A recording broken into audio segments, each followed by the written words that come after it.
Virtual Racing School was developed to provide support to the next generation of sim racers.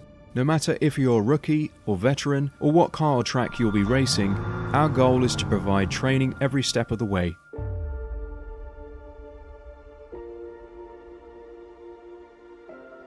We found that iRacing can be quite difficult without proper training. There needed to be a way to prepare for on-track racing.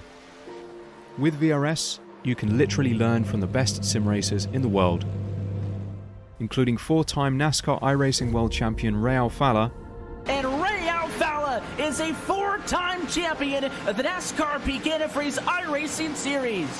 3-time iRacing Grand Prix World Champion Martin Kroenke. Martin Kroenke becomes a 3-time world champion. Rallycross World Champion Mitchell de Jong. Mitchell de Jong is now champion for the iRacing Rallycross World Championship Series. And many other top sim racers. Data packs include everything you need to start learning. Our World Championship coaches create the data packs by setting a hot lap or a series of fast laps for you to compare, analyze, and replicate. Data packs also include a tutorial where the coach points out techniques they use to hit the fast lap. This gives you access to the latest driving techniques and setups before you even hit the track. Sign up for a free account and download the VRS telemetry logger. With this application running seamlessly in the background, your laps automatically start syncing to the VRS website. From there, you can analyze and compare 2 laps of your choice, whether it's your data, the coaches, or your teammates. VRS will automatically target improvement opportunities so you can get up to speed even faster. VRS also makes it easy for you to request and schedule one-on-one or group coaching sessions. These sessions can range from 30 to 90 minutes, and you can select the car, track, and setup combination of your choice. Visit virtualracingschool.com today to sign up and get started.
Welcome everyone to Season 19 of the Extreme Motorsports Ricmotech Classic Sprint Series presented by Performa Texas Elite Graphics. I'm Greg Ginsberg, and joining me in the commentary booth, as always, is Larry McLeod, and of course we've got Dennis Branch and Jonathan Grabowski in the virtual production truck, bringing you all the best camera angles and action that Apex Racing TV is known for. When last we checked in with our MX-5 racers, we were in the British Midlands for 2 30-minute points-paying sprints at one of the UK's oldest circuits. And with travel restrictions being what they are, it's a good thing our drivers decided to spend the last few weeks on that side of the pond. They've had plenty of time to head an hour and a half to the northwest on the A52 to one of Britain's newer circuits, albeit one that's been hosting races since 1954. As a regular host of the British F3 Championships and the British Touring Car Championships, tonight's 2.7-mile, 17-turn layout packed aplenty with camber and elevation changes, and some tight low-gear corners should prove a worthy match for these howling Mazdas. Tonight we find ourselves at Oulton Park Estate for round 8, of the Ricmotech Classic Sprint Series. So after the 30-minute sprint format with inverted grids at Donington, we return to our 60-minute format. And Larry, you know, with the points battles really starting to heat up in both our pro and open categories, strategy is definitely going to be key here tonight at Oulton Park. Oh yeah, huge strategy, and it's just being a long format. We're back to this one long race, which means you can't throw it away and halfway think you're just going to get yourself re-gridded right back to the front with that lucky dog. You're not going to get that tonight. You got to go out and earn it tonight by being safe, by being clean, doing your pit strategies correctly. And this place, this this Oulton Park track is one heck of a. It's these days mostly used for either bike races or touring cars. And I think when we start seeing the MX-5s line up, it's going to look a lot like a British touring car race out there. Yes. A little bit of door banging, a little bit of swapping paint. It's going to be a little bit of fighting and a little bit of cats and dogs going for position. I think I'm really looking forward to this tonight. It's going to be a fun place and a fun little track. Oh gosh, yeah. I mean, the layout of this track, you know, we had at Donington, we had those two tight hairpins in very close succession with a lot of passing opportunities, and the hairpin and the chicanes going into one of those hairpins. Here at Oulton Park, things are a lot different. There's a lot more flow, a lot more high-speed corners. Definitely one very distinct passing opportunity that we know of, but I think here tonight the key is going to be pressure, putting pressure on your competitors and pressuring them into mistakes. But before I talk too much and Larry talks too much about our layout here at Oulton Park, why don't we turn things over to Kevin Ford, who once again brings us our track guide, as he does every week in the Classic Sprint Series.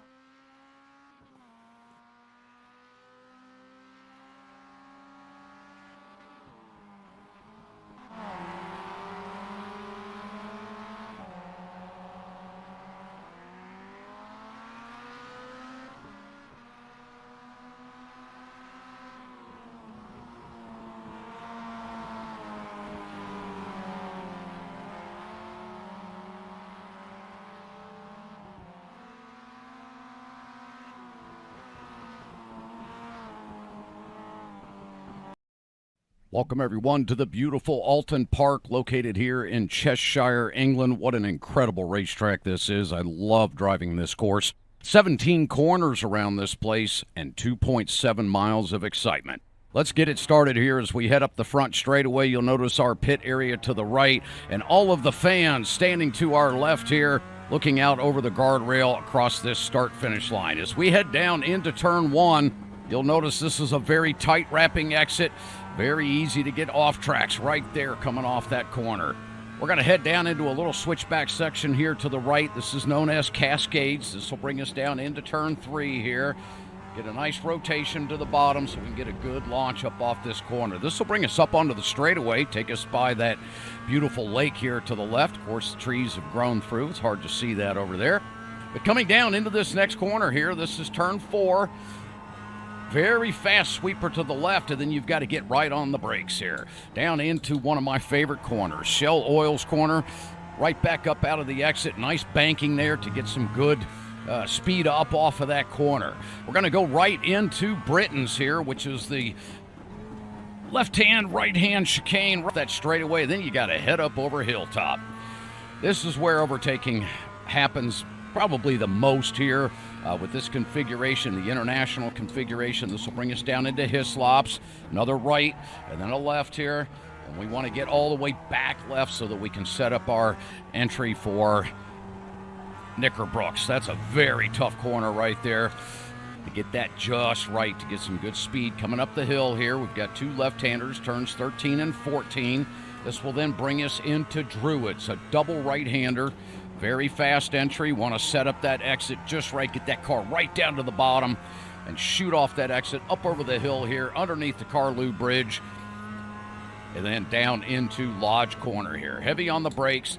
Down through the gears here. Want to rotate early. Get right up over the hump. This will bring us down through Deer Leap out of turn 17. And there you go. There's your track guide for the beautiful Oulton Park circuit. Thank you for being with us.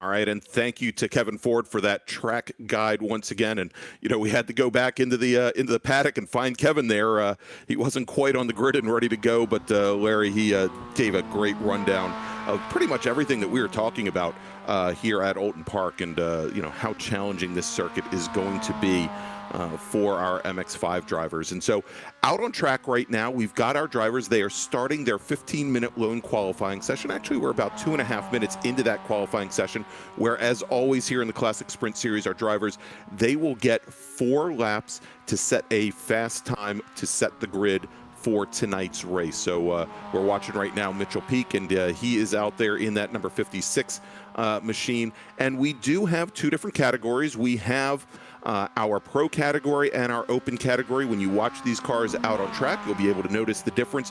The pro category cars, they have the black mirrors on their doors and the number boards on the sides there. They are black with white numbers as well. Our open category drivers, red mirrors, red number boards there, as you can see with John Casey in the number 78 machine, making his way around. At the moment, we don't have any times on the board yet, but once we do, you'll be able to see them there on the pylon on the left-hand side of the screen. So, Larry, as our drivers are getting some heat in the tires and trying to set some fast laps, let's take a look back.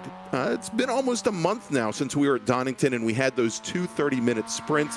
And in the pro category, Robert Hartley came away with the first win of the evening.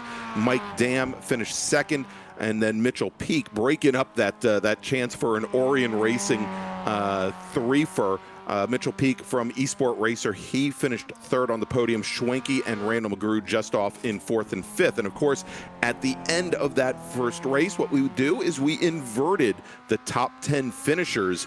So that really mixed things up for race number 2. John Allen, who I believe finished 8th after the first race, he came back, took the win. Hartley worked his way all the way back up. Hartley finished second, with Peak and Dam finishing 3rd and 4th. Chris Thorman rounding out the top 5. And so if we take a look at the points now, after our 7 rounds, here sitting at the top of the leaderboard is Mitchell Peak. And Mitchell here has 169 points. John Allen just 2 points back. Interesting to note, Peak has not won a race yet this season. Allen has won that 1 race. He's running in second. Mike Dam currently another 8 points back, sitting in third, with his Orion Racing teammates Schwenke and Hartley running in 4th and 5th.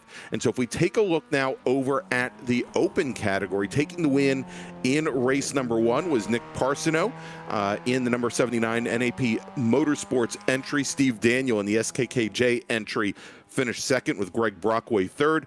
Edgar Sancinelli, who I think we're going to be talking to here towards the end of qualifying, he finished 4th in his Frito Sport Racing machine, with Mike Key finishing in 5th. And then again, we inverted the field, and taking the win in race number 2, working his way back, was Brennan Horan, who had a pretty poor first race but came away with that win. Greg Brockway finished second. Mike Key worked his way onto the podium in the Frito Sport Racing entry.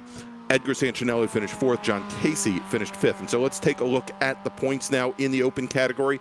Not quite as close up at the top as we see in the pro category, but Brennan Horn currently your leader with 144 points, and then a pretty wide spread, 21 points back to Steve Daniel in the SKKJ Racing entry. And then we've got Edgar Sancinelli, and only 4 points back from Edgar, sitting 4th currently, is Nick Parsono, with Greg Brockway only 2 points back from there. But as you look there, running down the order, very, very tight in the middle of the field. As a matter of fact, we've got, I believe, a 3-car tie right now for 8th position. So again, it's really anybody's championship here, and actually in both the pro and the open categories, Larry. Yeah, I think we're going to see a lot of battles sort of turned tonight with this only single race, single amount of points available, and the opportunity or the bad luck for that driver who throws his race away early to not score any points, giving opportunities to those who can hang on to the end and maybe get a couple of positions at the end. And this tight track is just going to be so tough to stay clean and to also to hold position or maybe make a pass, because it's without a long straightaway, as we're running both chicanes. You can see right here as Travis Schwenke is going through the Britain chicane. It's just going to be so hard to make up positions tonight. So it's going to be a lot of just staying clean and hopefully maximizing points for some drivers. And as you mentioned, especially in that open class, the battles, right behind Brennan Horn, our leader, everyone else just within a handful of points. It could really go any way. So that's really the battle I'm watching tonight, is what happens at ST Open, and can they avoid that first mid-pack disaster around this place? Because you got Britons, you got the second chicane, you got that turn 3 downhill, you got the hairpin. There's so many places to throw this thing away tonight. The other place to pick up points for you, we know here in the Ricmotech series, they reward points for keeping a clean race or a low number of incidents. This is not the track to get low number of incidents. I've run my share of races here. You can't go a lap and a half without picking up a 1X somewhere.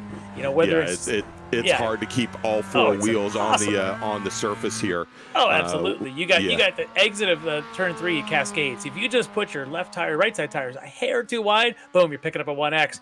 You come out of the Shells Oil airpin down there, you might pick up on the outside. You might rub a wall down in turns at the chicane, at the Hislop, or at the Britain chicane. There's so many places to pick up 1Xs. I'll be shocked if anybody comes out of this with less than 3 or 4 off courses somewhere in this race. And if they can do that, I mean, they might be on the podium. All right, and so now we're a little bit over halfway. Let's take a look now, as it looks like the majority of our drivers have gotten 3 flying laps in the books. Your provisional pole sitter at the moment is Mike Dam. He's got a 1600th of a second advantage over Mitchell Peak, with Travis Schwenke only about 0.3 of a second back from there, currently running 3rd in that number 16 machine. There's Mr. Schwenke, I believe. Actually, that's there's Mr. Schwenke in the number 16. Then we've got Chris Thorman and Greg Mack. If we jump over to the open category, running 7th fastest overall, but our fastest driver in the open category at the moment, it is Brennan Horn. There's a nice overhead view of Horn, and making a return. I believe the last time we raced, Mr. Dibdahl had homework and was not able to join us all 14 years of Dean Dibdahl and driving the number 19 machine, making his return tonight to the Classic Sprint Series. He is currently 2nd fastest and not all that far off. About a half a second off of Brennan Horn at the moment. Greg Brockway, your 3rd fastest driver, and Steve Daniel. And so again, most of our drivers, they're now on their 4th and final qualifying lap here. We still have a few drivers, Patrick Brevenis and also John Casey, that have only turned in 2 flying laps. So they've got a couple more banked in the books here. We'll see if they can move up in the order, as Brevenis and Casey currently running 7th and 8th in the open category.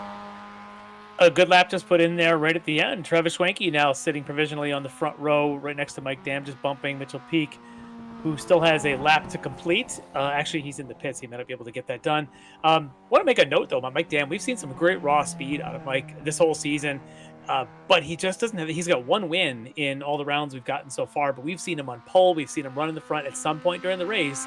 There's been some bad luck that he runs into. Yes. So that's a guy who could really use a good finish. He's 3rd in overall in points, but how many times do we say he's on that front row starting position and leading at times just to run into, whether it's a bad pit stop, gets caught in lap traffic, gets off sequence, the leaders, and just kind of gets out of it and has to claw his way back. So he's a guy tonight looking to get some big points. But Travis Schwenke right up there is one who's had some good rounds. He was 3rd at Brands Hatch, 2nd at Hockenheimring, but probably also needs a good finish after a not so great run at Donington last week or last month. So there's a couple of guys right there I think want to keep our eyes open in the ST Pro class. All right, we're on board right now with Steve Daniel. He's actually turned in his final flying lap. He is currently qualified 4th in the open category, but you can see here as he heads down out of Hilltop down into the chicanes here, you can see just how tight those chicanes are, and really also as he came out of that second chicane, really how much it slows things down going into Knickerbrook. Matter of fact, the Hislop chicane over at 10 and 11 was put in specifically to slow cars going down through that turn 12 complex. They'd had a lot of offs, It's a great track without that. Yeah, without that Hislop chicane. Oh, it's great. I would never, ever, my wildest nightmares, try and run that in a real life analog car, because that hill just on the exit of Knickerbrook is just brutally on your onto. But do it in the sim. Oh my gosh, it's awesome. Yeah. You can throw a car down through there and just wing it. You're just drifting all the way through that turn there at Knickerbrook.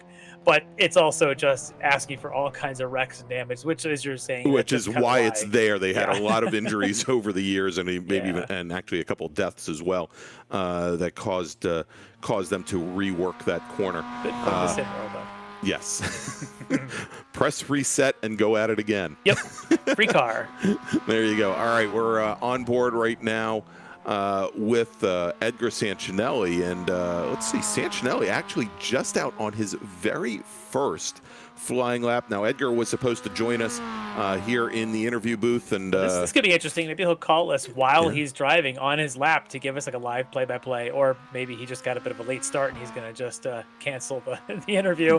Yeah, and I'm getting word that he had some connectivity issues. Yeah. So we'll have to see. Well, glad he's able to at least get a couple laps in. They're relatively short laps.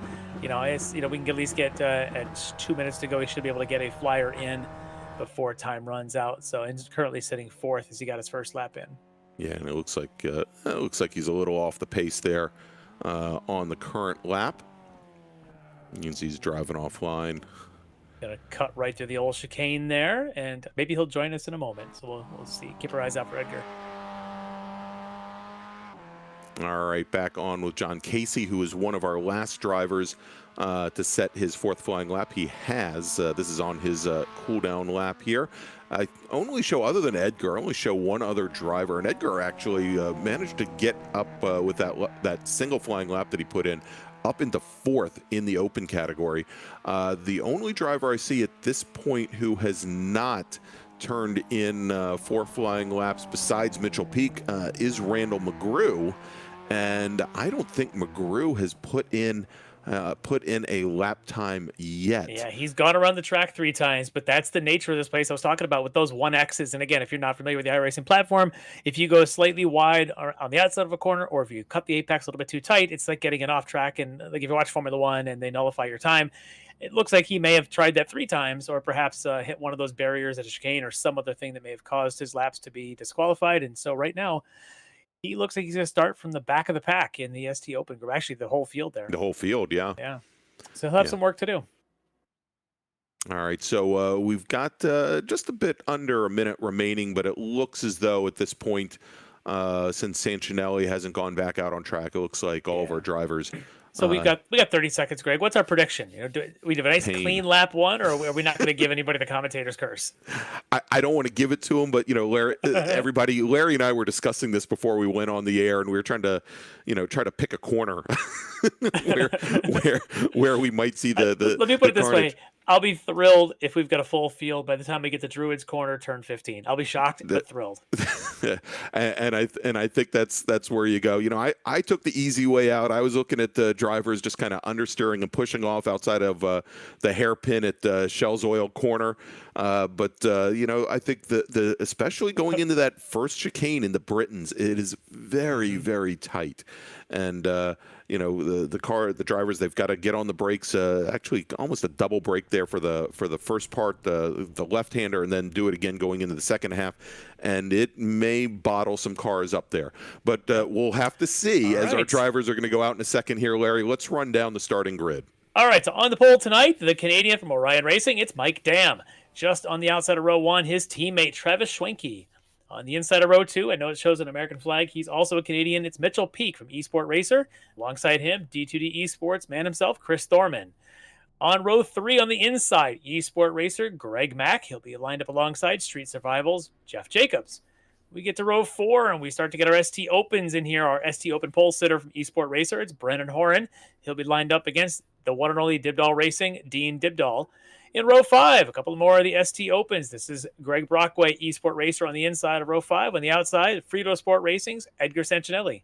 Row 6 on the inside, it's SKKJ's Racing's Steve Daniel, lined up alongside Nick Parsnow from NAP Motorsport. And on row 7, we've got John Casey on the inside from 046 Racing. Robert Brist will be on the outside from RFC Racing. And finally on row 8, by himself, Patrick Preventus from Frito Sport Racing. We could have a Randall McGrew also on that same row. He's going to be not behind the stewards, but he hopefully will be starting on the outside of row 8. All right, there you go. There is the starting grid here, and Larry, it looks like we're going to have the shortened pace lap here as we've got drivers lined up. Looks like coming out of Knickerbrook and making the way up to Druids. So we'll have them head out. Hopefully that pace car will get them underway here in just a minute, and then we will go racing for 60 minutes. You know, in the meantime, Larry, before they come around, I wanted to mention, coming up next week, we're going to have our next round of the Lamborghini Trophy Series, the LTS, and we are still accepting applications for that series. If you go to extrememotorsports99.com, you get more information there, but great prize package. If you come out and race with us in the LTS, you stand the chance of winning a prize package giving you multiple laps. I believe it is for 5 laps in a Lamborghini, around in a Lamborghini Gallardo, around Las Vegas. I think it's Las Vegas Speedway, if I remember correctly. I have to check the track. It is, yeah. Yeah, I believe it's Las Vegas Speedway. But great opportunity there to go from the virtual world to the real world. As we've got the field now coming underneath that Carlu Bridge. And drying some signal issues. We already know about the issues Edgar Santinelli may have had. I think Chris Thorman may also be blinking out. So rough way to start a 1-hour race when your car's blinking on you. There you go. All right, so the cars come out of Lodge and go up through the maybe appropriately named Deer Leap as they leap towards the start-finish line, and green flag is in the air. Racing is underway here from Oulton Park, and taking a quick jump to the lead is the number 16, probably the 93 of Mike Dam, with Schwenke now jumping in the second side by side. We've got Thorman and Mitchell Peak. Greg Mack inches ahead of his teammate Brendan Horn. Then we've got Jeff Jacobs and Dean Dibdahl, but already a quick little breakaway as they make their way out of turn 3, heading over towards Island Bend, of Mike Dam and Travis Schwenke, nose to tail, opening up about a 3-car length advantage over Thorman and Peak. Yeah, just watching this now, you get to the really treacherous part of this track as we get through that hairpin. And we start to line up for these 2 chicanes back to back. They are just brutal to try anything side by side. We'll see. The top 6 or so seem to be straightened out. Does anybody try to take an advantage going door to door through the chicanes? Not yet, as Mike Dan leads this pack through that first chicane, and we head down the hill toward Hillslops. And you can see Hillslop is again, we got a couple of passes down there. I'm looking at Dibdahl trying to make a peek there to the inside. Oh, and that's the 29 of Patrick Pavenis, already taken on some damage. And it looks like he's taken a lot of damage there, most likely one of the tire walls, and judging where he is on track just now coming into the first chicane, he may have gone off at Knickerbrook, Larry, or actually gone off coming out of the Shell's corner there. As we jump back over, we've got, there you go, the number 19 machine. He did manage to get around Jeff Jacobs. He's got Greg Mack quite a bit further up the road there. We'll have to watch the next time by. Notice that coming out of Shell's Oil corner, out of that hairpin at turn 5, Mack had a lot of trouble getting the power down, and that's definitely one of the things you risk if you fall out of that little groove. Is our drivers come and they complete lap 1. Mike Dam in the number 93 entry. He is your leader, with Travis Schwenke running in second. And then you'll notice here that Thorman and Peak have made up ground in the draft here. They have closed things down, and it is now a 4-horse or 4-car battle for the lead. And not all that far out of the conversation is Brendan Horn in that number 45 machine. He's our open category leader. Yeah, we'll probably see a lot of Brendan Horn tonight. He's been leading that class all year long and rarely has a bad race. He will tend to stick with this big pack if he can get up into that draft. You can see him right there going through that hairpin, and he's just been head speed up and down at every track, and every track seems to have a little bit of different personality. Last time out at Donington, a lot of high speed, some real high speed sweeping stuff. With a hairpin, this place is not high speed, but this place a whole lot of movement, a lot of transition around here with these chicanes, and you got to be able to kind of throw the car around and get that rhythm. And Brendan's shown his versatility at lots of tracks, as it looks like now you've got the 56 Peak trying to make the move there. Oh, did we have a little bit of contact there with Thorman as they came through the second part of the chicane? They might have touched. Yeah, looks like it. And we saw Peak drop off just a little bit from Thorman as they came through there. So maybe that is indeed the case as they make their way now over towards Druids, over towards 15, our two final right-hand corners here to finish up the lap as they go under that Carlube Bridge and make their way over towards Lodge Corner. And so you notice there that Thorman has separated himself out a little bit, but more importantly, as those two drivers were side by side going through the chicanes, once again, it's allowed Dam and Schwenke to separate themselves out just a little bit from Thorman. And Thorman, at least for the moment, he doesn't have a dancing partner to help him get back up to those leaders. Yeah, Mike Dam's buddy right now, Travis Schwenke, is really helping him out by, he's not going to push around him. He's just going to maybe push him from the back a little bit, but I don't think he'll be making moves like these are teammates here. And that's helped a little bit. Remember, just before the end of qualifying, Travis Schwenke was sitting third. He threw down that lap that put him on the front row and bumped Mitchell Peak back into third. And Peak now struggling to get around Chris Thorman as Thorman had gotten the advantage on him on the lap one. So Peak goes from maybe fighting for the lead based on qualifying position to now fighting for fourth, and even with a little bit of pressure behind him from Brandon Horn there for fifth. So yeah, Peak really stumbling early in this race, unfortunately for him, and it's allowed the teammates of Dam and Schwenke to start to pull away. All right, we're on board now with Edgar Sancinelli in the number 57 Frito Sport machine. He's got Randall McGrew. Remember, McGrew did start at the tail end of the field. This is the battle for 10th overall right now. McGrew is running 7th in the pro class. Sancinelli running 4th in the open category. And it looks like Sancinelli might have gotten some of those connectivity issues taken care of here as we jump back to our front pack. Big slide for Thorman. Thorman he doesn't make contact, but he's off right. Yeah, he just has the rear end of the car come around on him coming out of I guess that was actually coming out of out of Britain's there, the second half of Britain's, before they even make their way up the hilltop. And you can see now he's still trying to get that car back underway. He's going to drop down through the field. He falls now down into 7th in the pro category. That is 15th overall as the entire field has driven by. The only driver showing in timing back behind him is actually Patrick Ravenna, so we know is in the pit lane after that lap one incident. But that has definitely opened things up now at the front of the field as Mitchell Peak in the number 56 machine move him up to take a look at that third. lap time that Peak just laid down without now having Thorman in front of him for those last couple of parts of that lap. He just ran a lap quickest of the race, about 0.6 faster than Mike Dam and Travis Schwenke out in front of him. So quickly taking the opportunity without Thorman there to try and gain some ground. He's just now about a second or so behind Schwenke. Brandon Horn's going to try and hitch his wagon to that Peak machine there in front of him and try and hold on to him, but it's going to be tough. You can see Peak now finally seems to have it going. Going back to the Thorman incident, that car looked loose as can be going through the bridge chicane. By the time he got to the Hislop, he was even more loose and just couldn't hold on to it coming in out of Knickerbrook, and the car just kept wandering on him. It's like he had suddenly picked up something on the tires and just kept going. And but next to him, you had seen nearly identically, it was Mitchell Peak. His car looks so well under control. It could be a setup thing, could be the way he's driving it, or maybe just got a little bit of picked up a little dirt on the apexes on his tires, and sometimes that'll be enough to send you around. All right, and here we go now.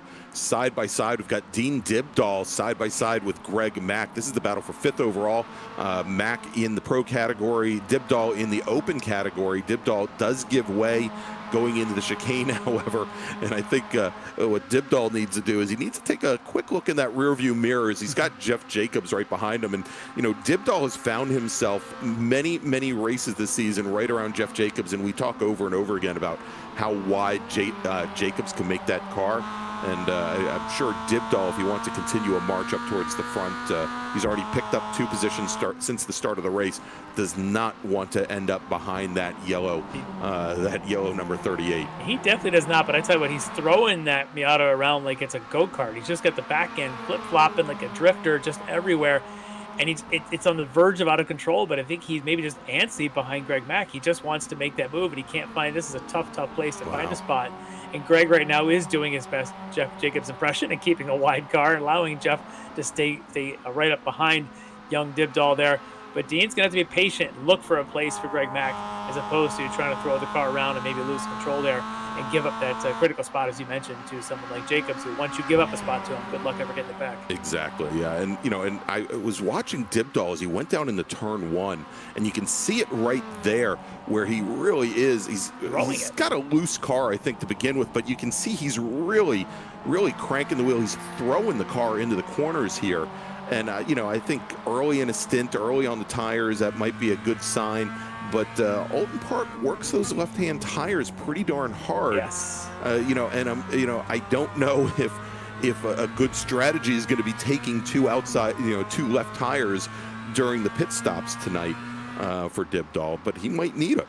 Yeah, I'm sure he will, but I think everybody's going to probably take the 2 free because, with a fuel stop, normally you can get 2 tires done without it costing any time. But the way he's going, maybe he's going to hit right side and left side tires, and he might need to take all 4, and that will definitely cost him about 20 extra seconds that he really shouldn't be able to want to take. But you can see him. He is right behind Greg Mack, can barely see anything besides Greg Mack's bumper. As McGrew picks up another spot right there in the background. You can see him coming right at us. Again, started dead last, 16th in the field. He's now, you can see him, up to 8th on the field. And that's amazing. He's passed 7 drivers already on just a handful of laps. Yeah, I think he's actually, that's right, because we had him on grid actually back behind Kevin Ford. So, yeah, he has picked up 7 positions here, and he is starting to make up ground also on that number 38 machine of Jeff Jacobs. McGrew currently running 6th in the pro category. As we jump back to the battle for the lead, and Larry, there you go, Mitchell Peak right up in the thick of things again, all over the back of Travis Schwenke in the number 16 machine. It's given Mike Dam a little bit of breathing room up at the front, but you can see here that that Peak is definitely pushing the pace a bit. Yeah, Peak is on it, and I think Schwenke's going to be the good teammate and make sure he does everything he can to, if nothing else, slow Peak down so that he can't get around him. And Mike Dam's just out in front, just cutting lap after lap. Maybe Schwenke can make Peak work a little bit, work those tires. We were just talking about with Dibdall. Maybe we can that's the strategy here for Schwenke, is to make Mitchell Peak wear some of his tires out, again, helping the team here in the overall picture of the race. Yeah, remember that Peak currently leads the championship, and Dam 3rd in the championship, but he is only 10 points back. John Allen, running 2nd, is not out here and running this week. So I would expect for him to drop down the order and lose that position in 2nd, as he's going to end up staying the course at 167 points. Yeah, which means for these 3, it's critical, really, to make sure you don't finish any worse than the other 2 positions. You don't want to find yourself, for whatever reason, down 4th and 5th in the order. So that might be going through these drivers' minds, not to be too risky and take yourself out and end up, losing half the field and having to catch back up. You'd like to stay in this pack and really salvage a top 3 if you're any one of these 3 guys, because they all definitely could use the points. Yeah, so what you're saying is don't be a Chris Thorman very early on. And Thorman now... Chris Thorman, that was Greg Ginsburg that said that, so you can make sure you address all your complaints to That's right. Greg If Ginsburg. you're not writing your checks, write your complaints to me. There's Mr. Thorman as he's backing away now. Thorman did get around Robert Brisk, so he has now moved up to 14th overall, but you can still see quite a bit of a gap up to John Casey, currently running 13th overall in the number 78 machine. As we jump back over to Dean Dibdall, now currently running in 6th, and you can see here as Dibdall has still Jeff Jacobs right behind him, Greg Mack right ahead, but that whole field is closing things down on Brennan Horan. Yeah, I'm starting to wonder I know Brennan Horan usually runs pretty quick. You look at the gap now, and he's 5-6 seconds or so behind that top 3. And he is not looking quick right now. He's been running low 52s. Everyone else is kind of mid 51s. He's losing a half a second or more to the whole pack behind him. And I know that Greg Mack's getting pushed along quite a bit by Dibdall, but that has not slowed him down. Horan did one good lap back there. You can see right there. Lap 3 did a good lap, and since then really been off his pace as Dibdall again trying to make the move on Greg Mack. As we got contact. And speaking of Greg Mack, that was him that just went off into guardrail on track left. I wonder if there was contact with Dibdall in that braking zone. Yeah, going into Hislops there, going into the 2nd chicane. Yeah, it looked like Dibdall had tried to jump back, or not jump back, but to get back behind Greg Mack and set up for the chicane there. And I'm just wondering if he made the move a little bit too late, got into the back of him. Hopefully we can catch that replay and maybe get another look at it. All right, and getting word that here it comes. I wonder if you're right about this. Is maybe Dibdall backed off, and Greg Mack thought he was going to have to back off, because look at them, they're essentially side by side at this point. And Dibdall does back off. Oh yeah, Greg Mack kind of moves over in front of him, actually. That's exactly what happened. It looked like Dibdall held his ground there. He was all the way pinned driver's left, and Mack, I think, had clearance, and he obviously didn't. Ended up pitting himself right into the Armco there, and so Mack still out on track. Drops down to 13th. Apparently not enough damage for him to need to take that car into the pits, but we'll watch that. Keep driving the leaders right here. Just coming into turn 3, Mike Dam had the tires off at the entry of 3, and if that wasn't his teammate Schwenke behind him, somebody else would have made a move here on this short straight down Lakeside towards the Island Bend, turn 4. But Schwenke able to kind of hold his ground back there, because you start cheating those entries a little bit. You catch a little bit of grass. I watched his car get loose, lost his momentum, but teammate does his job and doesn't make that pass. So kind of watch around this tricky little track like that. But going back to the incident there with Dibdall and Mack, it did say we're going to get a review by the stewards. I suspect this is going to be a no action required, because I do think that maybe Greg Mack may have moved over into him. But we'll let the stewards do their job, and we'll tell you what happened when it happens. Exactly. There you go. Just on cue. There you go. Has been reviewed. No action. And now you'll see our leaders. They are starting to come up on some of the back markers there. We'll try and pick up the number of that car just ahead, but they are starting to close things down. And, luckily they just did come out of Knickerbrook. They got clear of the chicane, so hopefully they'll be able to get up to that driver before they prevent us. The 29 I think, yep, you're right. It looks like it is Patrick Preventis, who did spend some time in the pits after that early incident, and you can see now he's pulling all the way over to the side there in the number 29 machine to let our leaders by, as they're going to be coming out onto the straight here in just a moment. This is such a fun little track in low horsepower cars. We get the battle here of Parsino, and I think that's Thorman now. That's going Thorman alongside him, trying to make a little bit of a recovery drive here. Oh, he's in the grass though. That's not the grippy side of the circuit, but he's able to recover. Made it work. Yeah, he makes it work around that Druids corner. I tell you, that's a great fun corner if you do it right. It's a double apex. You kind of get to the crest of the hill, dive the car across the apex, and just get back on the gas. The car will start to wash a little bit, and it grabs the second time. You'll hit the second apex there. You get a great run down the Warwick Bridge straight to Lodge. I love that part of the track. It just feels so good when you get it right.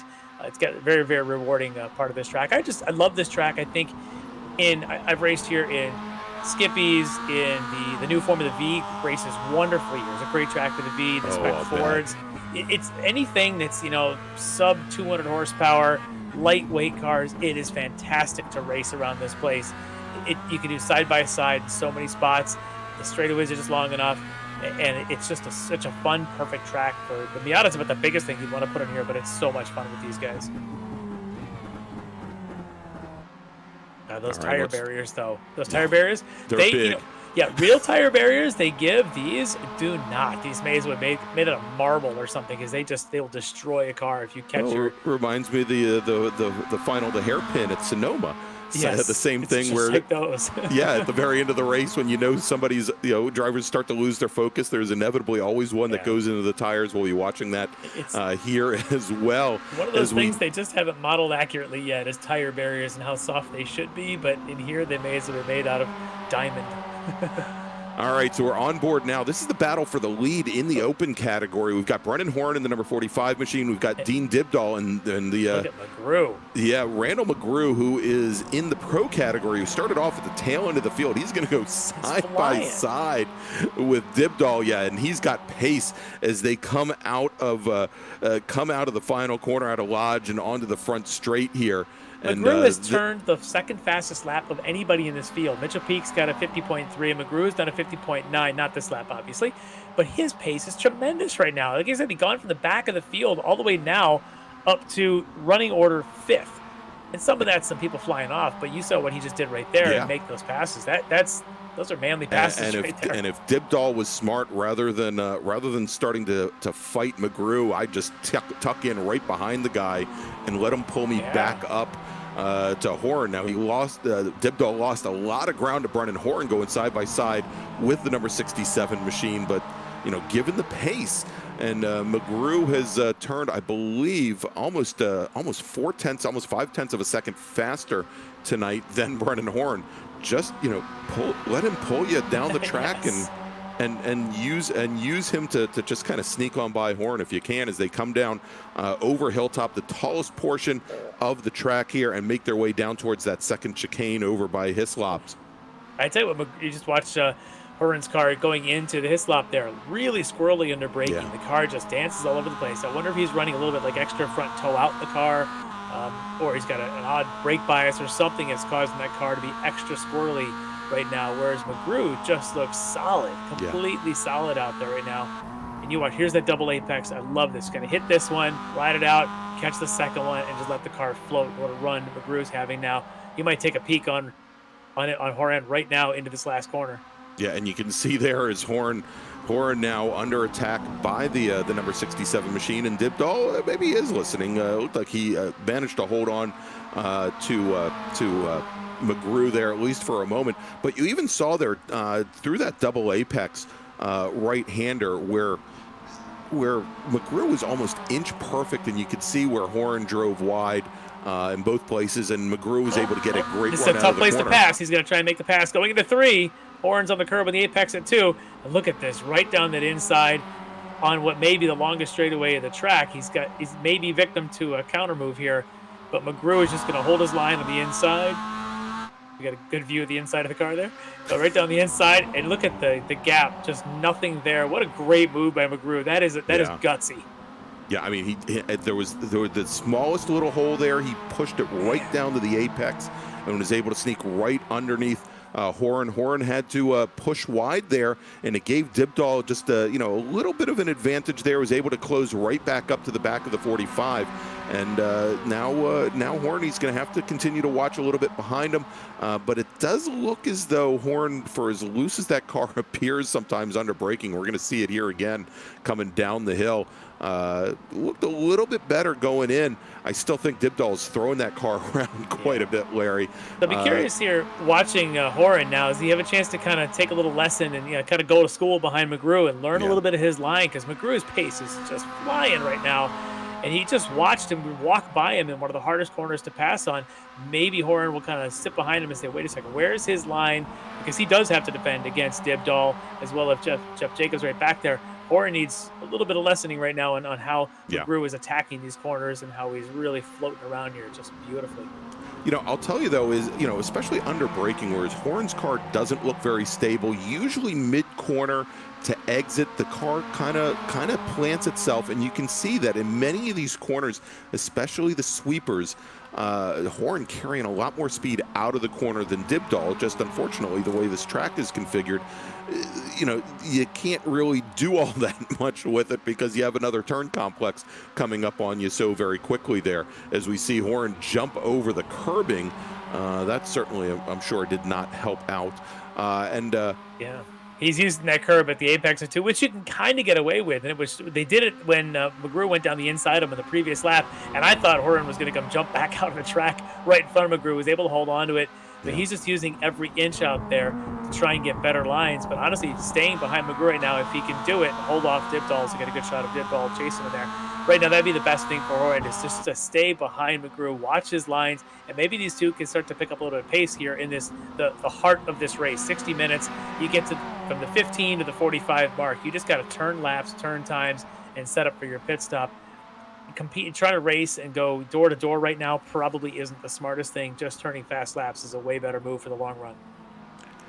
All right, and so as we're now just about 22 minutes in, so not even a quarter of the way through this race, Larry, taking a look here, we expect that our drivers, they can get probably somewhere along the lines of 26 laps on a tank of fuel, assuming they filled all the way up to start the race. So we're about halfway through that pit window at the moment. So I would suspect, as we've seen in many cases here in the Classic Sprint Series, a lot of these drivers, they pretty much wait until almost the very end of that window to go and fill, and that way they can short fill as much as possible. We'll have to see what these drivers do as we're back on board with our leaders, Mike Dam, Travis Schwenke, Mitchell Peak. This is interesting. And, just as I say that, Randall McGrew, who had been on one hell of a charge, he comes down into the pits.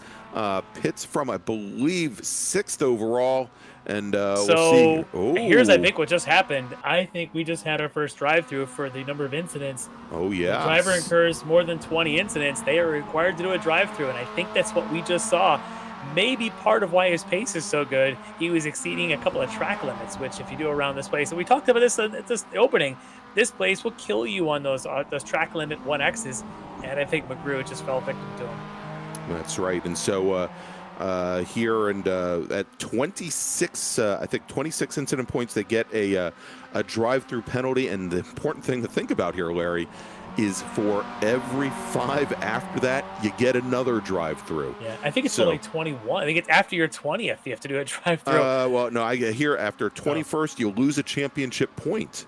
Okay. Yep. Yeah. And so it's just crazy that but you know what? I like that it keeps clean racing, but all it takes is one bad 4X because somebody taps into you, and then you add to that these 1Xs for running wide. At Knickerbrook, you run wide. At Cascades, turn 3, which are easy places to do it. They don't really cost you time on the track, but you start picking up those 1Xs. And that's what happens. You get those drive-through penalties. Yeah, and so McGrew, who only a quarter of the way through the race here, has already hit up against that limit.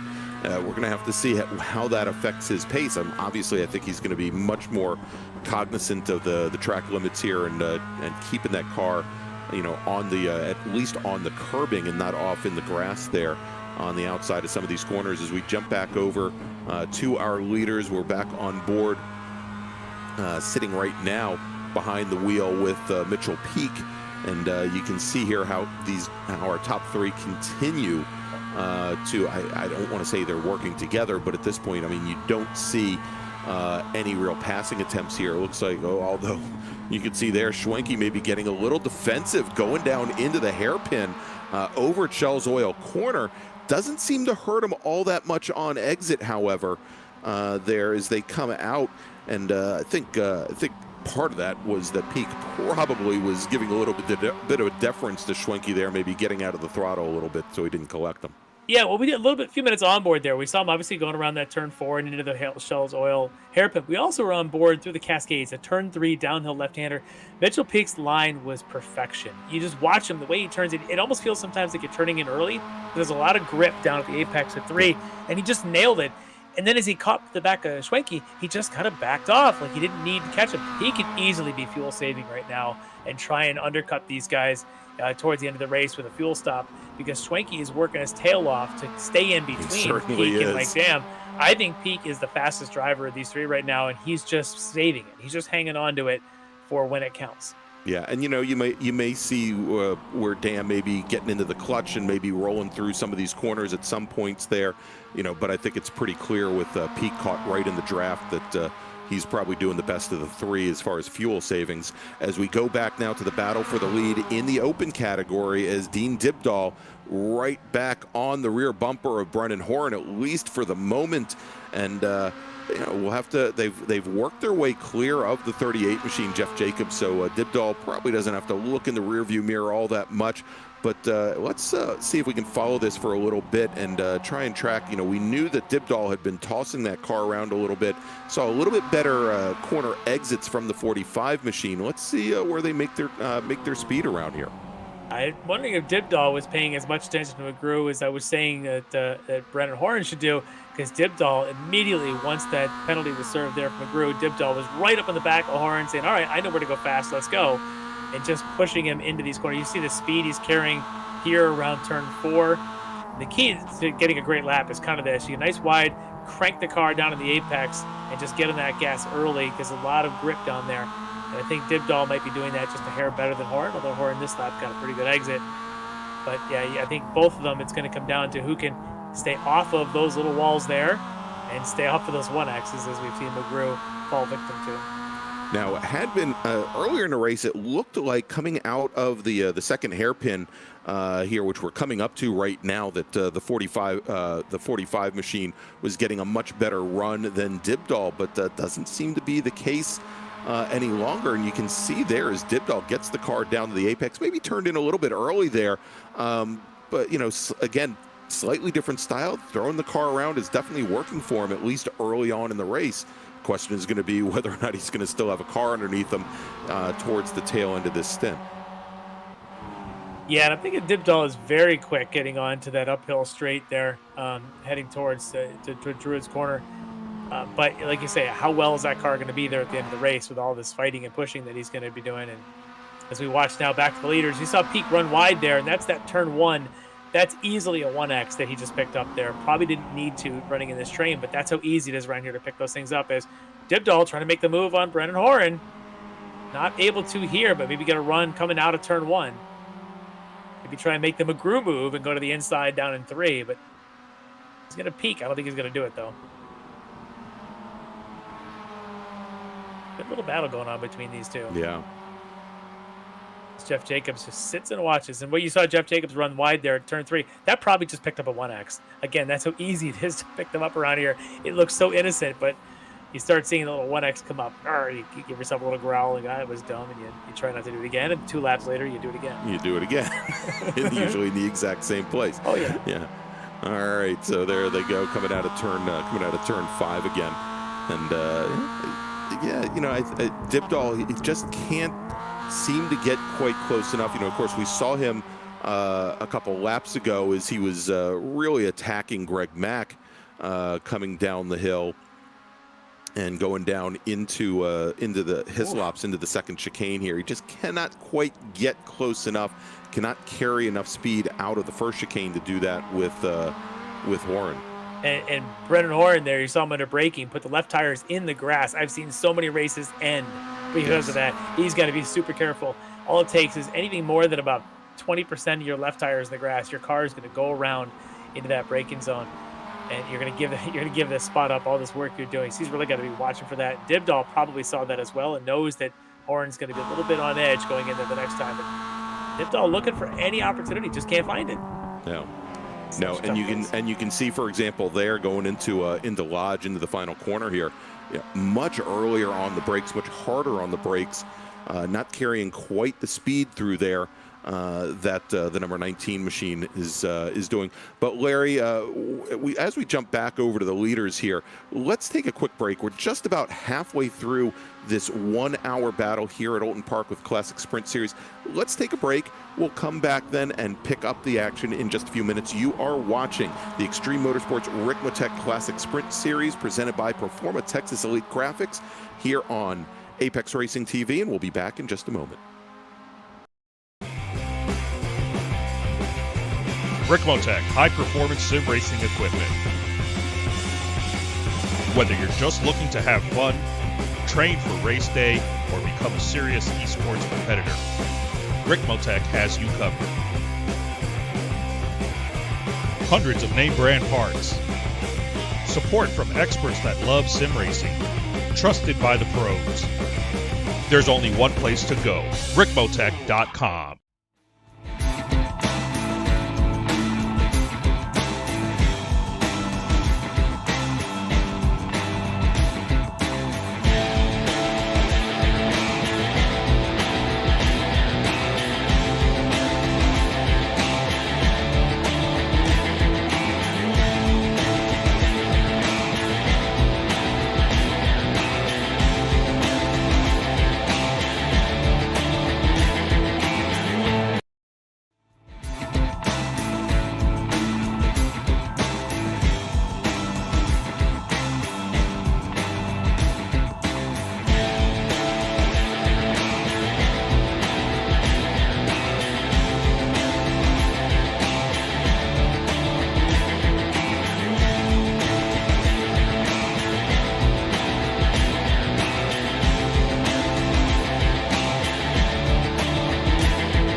Ricmotech, high-performance sim racing equipment.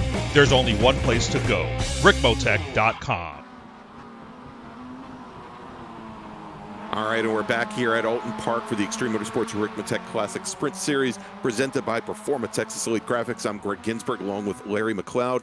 And Larry, pretty much right where we left these three here. Yeah, but this is not where we left this battle. As Dibdall has finally gotten his way around his chief rival there, Brennan Horan. And Brennan, your leader in the open class on points, was leading this race right up until now, and Dibdall finally was able to squeak on by So while the top 3 for the pro class aren't changed, here is your open class lead. Dibdall now, lap 18, finally getting around Brennan Horn. We'll see how long he can hang on to it.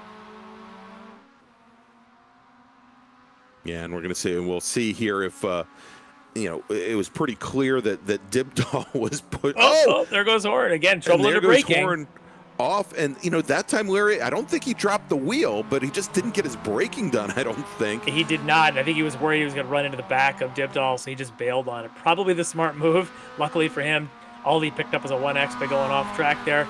Maybe he picked up a slowdown as well, and this might be why he's falling back into Jeff Jacobs. But he did avert a huge crisis there for Horn. That could have been a lot worse. Yes. Yeah, it could have taken Dibdall out. It could have taken, as much as things, and so there you penalty. go. Yep, as Horn, you could see as he gets out of the throttle to serve that slowdown. If he hadn't done that, I think given how tight it is going into the chicane there, he could have collected Jacobs as well. Yeah. So good heads-up move there, although it's going to definitely impact his fight to the front. If he came into the pits like right now, I would not at all be surprised. But we'll see if he does. Sometimes you get a little bit out of sync. You have one of those blink moments where things just sort of slip. You end up off track. You don't throw your race away, but it's a great chance to come into the pits, take that 30 seconds to kind of breathe while they add fuel to the car. We'll see if he ends up doing that here shortly. All right, and so we've got the 2 teammates here. We've got Dam and Schwenke, the 2 Orion Racing entries here, still out on track. We're again 19 laps into this race here. Again, we look at the fuel window probably peaking out, to use lack of a better term, at around 26 laps.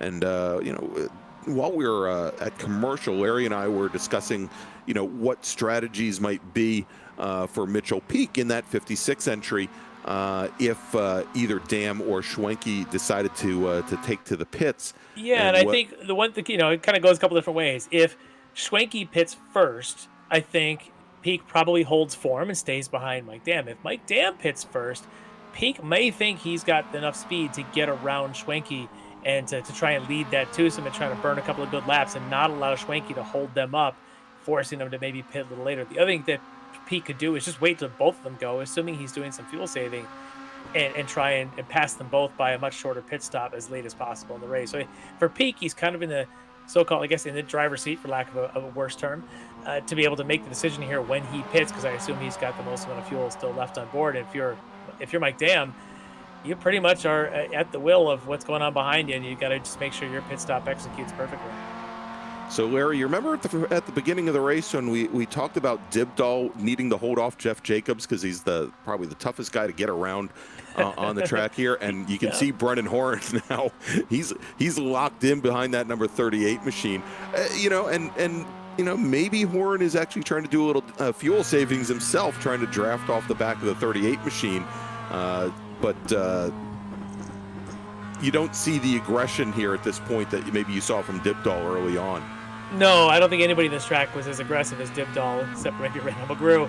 Right. But for Horn here, it is sort of like tail between your knees, just saying, all right, well, I almost threw the race away, but I didn't, so let me stay in this. He's still second in open class because Jeff Jacobs is part of the pro class, but I'm certain he would definitely like to be a little bit closer to Dibdall in the next 15, 25 minutes or so, and to try and challenge for the lead in the open class. He's not happy with second, as nobody should be, but he's happy he's not in the wall and sitting in the pits waiting for repairs. Yeah, and at this point, I don't think Horn has anything, other than maybe a little pride to be concerned about there. He's got a substantial lead in the championship. Second and third place runners in the championship. Steve Daniel, he has been sitting in the pits with damage since almost the very beginning of this race in the number 96 machine. And then we've got Edgar Sancinelli, who is currently sitting back in fifth in the open category. So, a lot of breathing room in the championship at this point for Brennan Horn. Yeah, on we'll call it the Alain Prost method of let's go for max points. Yeah, that's a possibility. Oh, now this is interesting. So here's Travis Schwenke, followed immediately by Mitchell Peak in the pits. Not what I really expected. No, not at all. Very interesting. For Peak, he needs to come out in front of Schwenke. He really can't afford to be behind him. And he's even got the angle for the escape there. Very you can slow see pits. there the left hand goes up in the air to take at least the two tires. Now that leaves Mike Dam out on track. And Schwenke not taking tires, by the way. No. And there you go. And Schwenke's going to be the first one out. And Mitchell Peak's going to follow him out there. And there's the difference between tires and no tires. And perhaps a very similar amount of fuel going into the car there. You know, I almost wonder if he took a touch more fuel for Peak than for Schwenke. But now for Peak, all he's got to do is he's got about a half a lap to get those right side tires up to temp. Or sorry, the left side tires up to temp. So as he goes around the first time through the hairpin and a little bit, might be a little bit slippery for him, kind of wait for the heat to come in. But by the end of this race, he'll have some nice, crisp left side tires to be able to make moves through things like Druid's Corner, like the Lodge Corner, the last one on the track, and also Old Hall, which is the turn 1. Great places to have fresh left side tires. So he might be able to make some moves in some of those once he gets closed up on Peak or on Mitchell Peak. On Mitchell Peak, yeah. Really curious when Mike Dam's going to pit now and where he's able to come out, because those two here, 17-second pit stops. That's about as quick as you can do it. Mike Dam going to have to do it soon. Yeah, and, you know, Mike Dam, that last time by, not quite as fast as the lap of the race, but very close. Ran a 151.64, about 0.6 off of his previous fast lap, whereas his competitors had been prior to that running faster laps. So we'll have to see here if Mike Dam is trying to open up an advantage on track here before he goes into the pits. I don't know if it's all that successful. Yeah. Well, normally you say fuel saving is something you could do when you're sitting second, third, fourth in a train, because you have the opportunity to come in a little bit closer. As Mitchell Peak running very wide, coming off of Druids there, but he's right back on the heels of Travis Schwenke. But as you mentioned, the lap times for Mike Dam, he just did another mid-151 on his second lap without these two behind him. But I almost wonder if he was playing a little defensive and doing a little bit of short shifting and fuel saving even from the lead. And now, knowing he's got to get to the pits and knowing those two pit together, he's just thinking best thing he can do is lay down qualifying laps and try to make sure he stays ahead with the pit exchange. It's going to be tough. I'm really curious what Schwenke and Peak do on their next flyer by. Right now, they're still basically just finished their one out lap. Now we'll see what they do. If those guys are in the 152s, it's going to be a good opportunity for Mike Dam to hold this lead through his next pit stop. Yeah, and you were as we were watching, and here we go. Here's Mitchell Peak shows the nose to Travis Schwenke. Now the previous lap we saw Peak take that little ride through the grass as he was still trying to get some heat in the tires. I don't want to say that was the first time that he put a wheel wrong this race, but it was probably the most egregious. But it looks like he's now got the heat in the tires, and it looks like he also wants to dispatch with Schwenke as quickly as he can early in this second stint. He needs to, because he knows he could probably run high 150s in this configuration, but Schwenke doing a great job. Defensive line coming out of the Britain chicane. Oh, he's pushing Peak right to the edge there. Peak able to get it back on the track, but I tell you, this is touring car racing at its finest right now. Travis Schwenke, Mitchell Peak. These guys are not teammates. These two are fighting right now, just going right at it, and I love it. I think that's clean racing, but that's what it's all about. Yeah, gave him just enough room there, and and maybe Peak didn't need to move the car that far into the grass, but I mean it was just enough to give Schwenke a little bit of breathing room here. And as they come out of Druids, though Peak now right back on the back of the 16, but he's going to have to give it another try. It's another lap down that he hasn't gotten around. And here's those left side tires. Here they are. This is the place where it pays off, right there at Lodge, the last corner. I don't know if he's got a good enough run to get all the way into one, but I think he might have a nose in front into turn 1. He does. Can he hold it? He's getting better left side tires for him. They're fresh.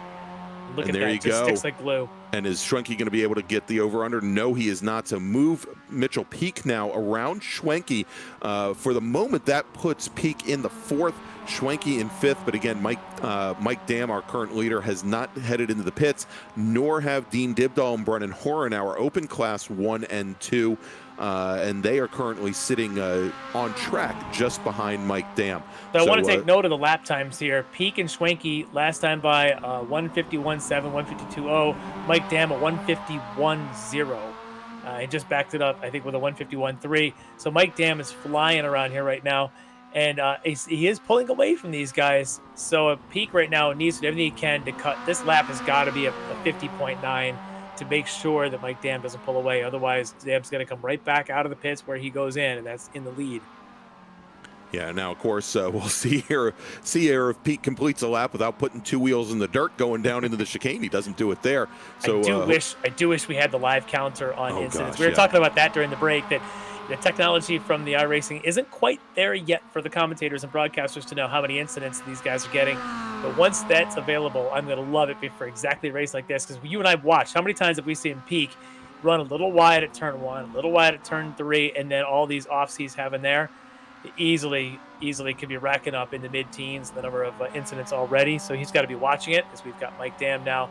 Again, that's awfully close to picking one up there as well, coming out of turn 3. All right, and looks like Dean Dibdahl now comes down the pit lane. He was running in first in the open category. We'll see if he takes a couple tires here or not, but that elevates Brennan Horn up to the lead in the open category. Yeah, it looks like Dibdahl is going to take some tires. One thing to think about, this pit lane speed, I think, is the slowest I've ever seen in iRacing. I think it's 30 miles an hour. Ooh. It's 30 or 35. It's so slow. I mean, you're barely in second gear and you're already on the pit speed limiter. You've really got to watch your pit limits there at this track more than almost anywhere else. All right, so Horn now has to put in a flyer, and he's running towards the tail end of that pit window as he's almost done with lap 24. As we mentioned, the pit windows here should be somewhere around 26 laps. So I would count on him coming in probably in the next lap or two, and we'll see if he's able to make up enough time. He had fallen quite a bit back from Dibdahl. But we'll see if he can pick up the ground there as we're back on board with Mike Dam, our leader, who has not brought the car into the pits. So let's take a look. That last time by, a high 51, Larry, a 151.74, and Peak about a quarter of a second faster at about a 151 and a half. But also notable, and here he comes. Mike Dam comes down into the pit lane, hard on the binders there at the yellow cones. And we'll see how much time he spends in the pit lane. So slow, as he's going to be right at the front of the field, as he was the pole sitter, so he's got the first spot. Come to a stop, probably going to see him take left tires, but let's go back and see where is Mitchell Peak right now and Travis Schwenke, as they are just coming up to Lodge right here, down the short dip, back up around the left kink. Schwenke run a little bit wide. Peak now starts a new lap. Where is Mike Dam? He's a pit exit. He's going to come back out in the lead. It's going to be side by side. It's going to be close here as Dam, it comes out of the pit lane. There you go. And then Mitchell Peak comes around turn 1 right behind Mike Dam. So for whatever fuel savings Peak might have accomplished, he's not able to come out ahead of the 93 car. And I think you can chalk that up to Travis Schwenke being a great teammate and making sure that Peak had to do everything he could to stay in front of Peak and not give Peak an advantage with those warmer tires. So Peak right now has the warmer tires. He knows he's got them. He knows that Mike Dam's about to slide around this hairpin left-hander, as well as the couple left-handers still to come on this lap. This lap's his best opportunity to go for a pass. He should be aggressive. Larry, I'm getting word from Dennis back in the control truck that Dam did not take tires. Interesting. That means that his tires could start to wear as this race goes on. And right now, again, maybe warm tires, but his tires are worn. And Peak, if he can find an opportunity, either coming out of maybe get a better run out of Knickerbrook and try to get him in through Druids or all the way down to Lodge. But there's a couple of those right-hand corners where those fresh left tires. Look at this dive move. Oh, he makes a late contact. Jump. Look at that front fascia hanging off. Definite contact. I wonder if he outbroke himself a little bit. Yeah, and I mean, and it looks like he got into the tires there. I don't think he got into the 93 car, but that is not going to hurt, not going to help the cause. Yeah, you can see the mirror hanging down there as well. And Schwenke, smelling blood, goes right alongside the 56 machine. And Schwenke now takes over second place, piles right in behind his teammate Mike Dam.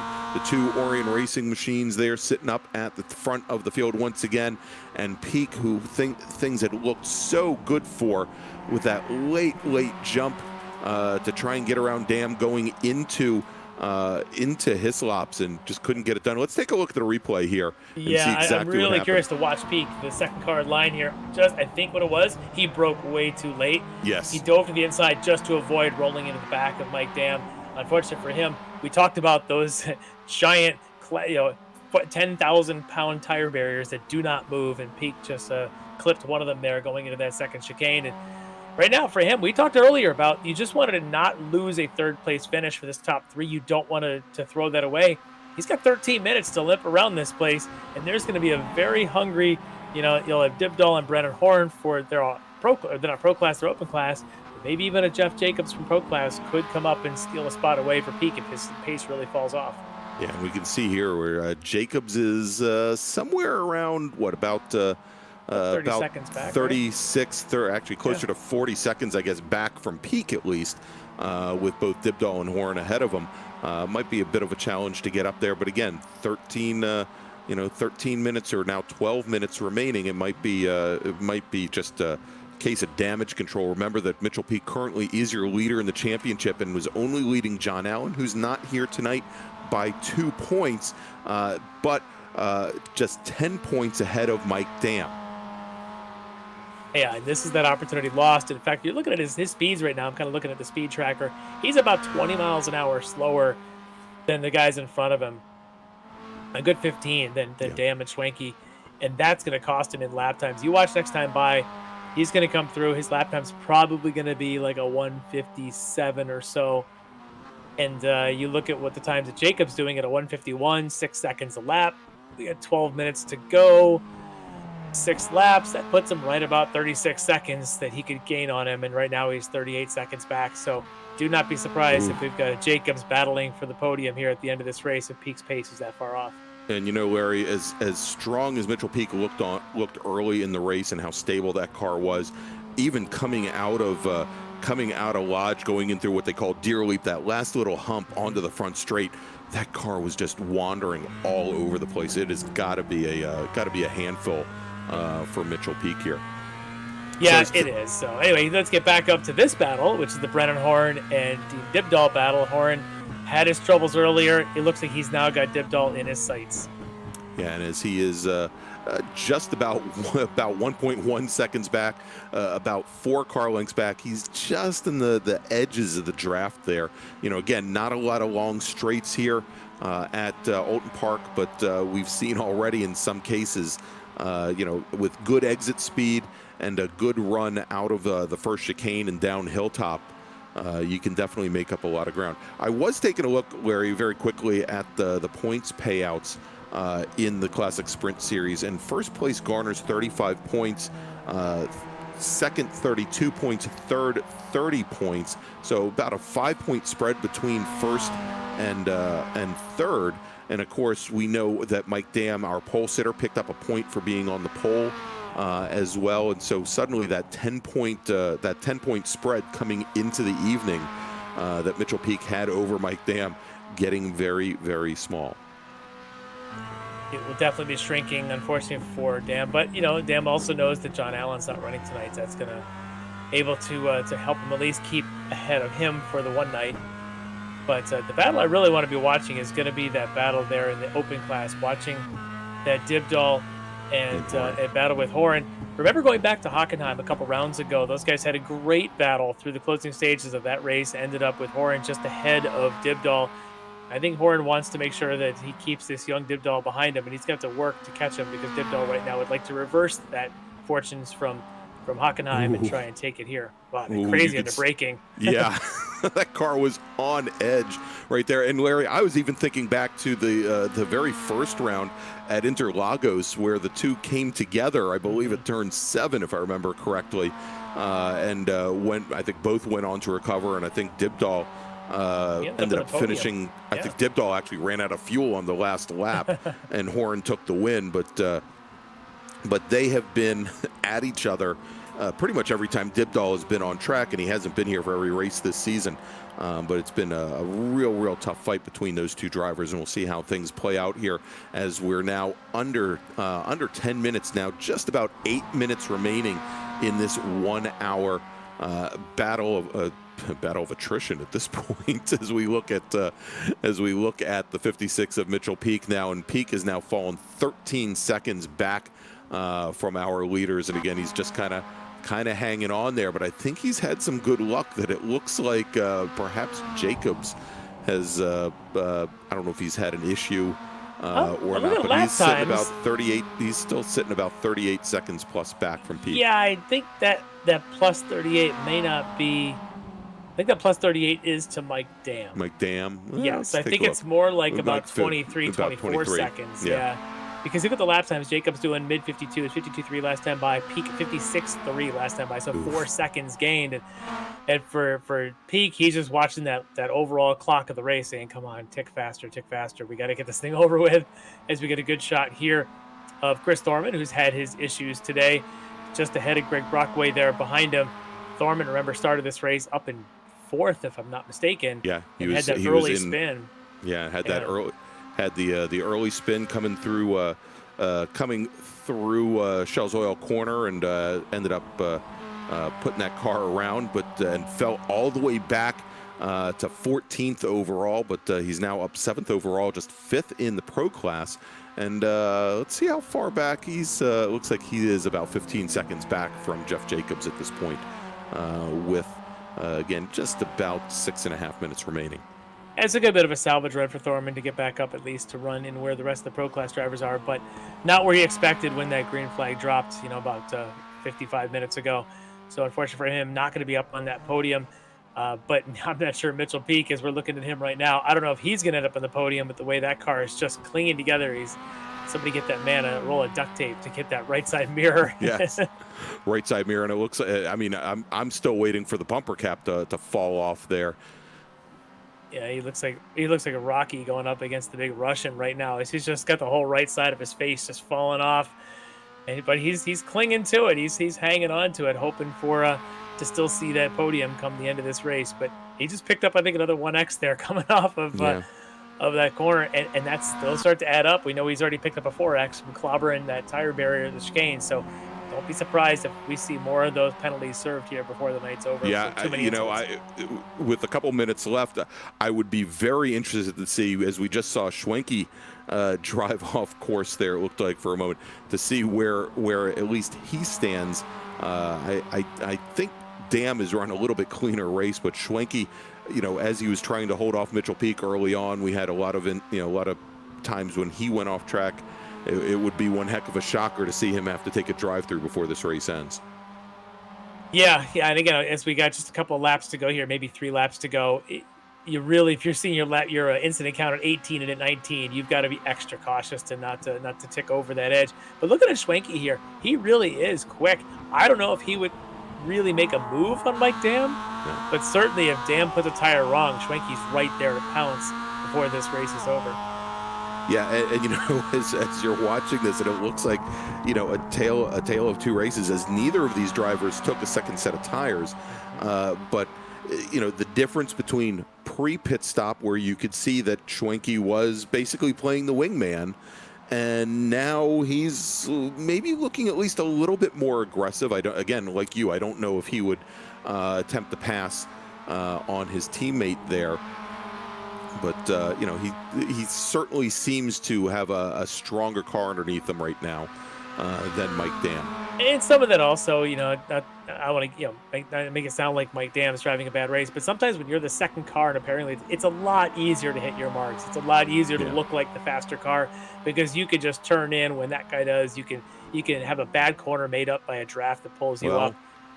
And he's at least poking out there to get a look. I don't know if he's actually going to make a move, but Schwenke definitely going to make Mike Dam earn this if he's able to hold on for a victory. Yeah, and you can see here as he pokes to the inside, Larry, as they come onto the front straight, and not quite close enough, so he's going to tuck back behind the number 93 once again as they go into Old Hall and come back out. But all of a sudden, the number 16 machine starting to show some alternate lines through some of these corners. He is. I also wonder if Mike Dam has enough fuel to the end. He was the lead car for that entire first 2/3 of the race before he pit. His pit stop was only half a second longer than Mitchell Peak, so we know that Mitchell easily could have been saving fuel along the way. So I do wonder if maybe Mike Dam is driving conservative right now to make sure that he finishes this race. Yeah.